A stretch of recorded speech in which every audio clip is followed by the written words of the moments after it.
Hello po, good afternoon. Hindi ko po napupuntahan pa mga adventures dito sa Pilipinas ay lahat siguro po. Lahat siguro hindi ko pa napuntahan. Oo, lahat hindi ko pa po talaga napuntahan. Ang park pala napuntahan ko, Circle, MOA, tapos Luneta.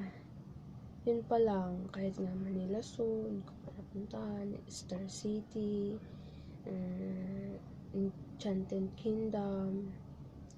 Kung may pagkakataon po ako, gusto ko po yan lahat mapuntahan, gaya ng Baguio, kaya sa Bohol, Boracay, ganun. Someday, tutuparin ko yung mga pangarap ko yan para mapuntahan ko man lang. Thank you.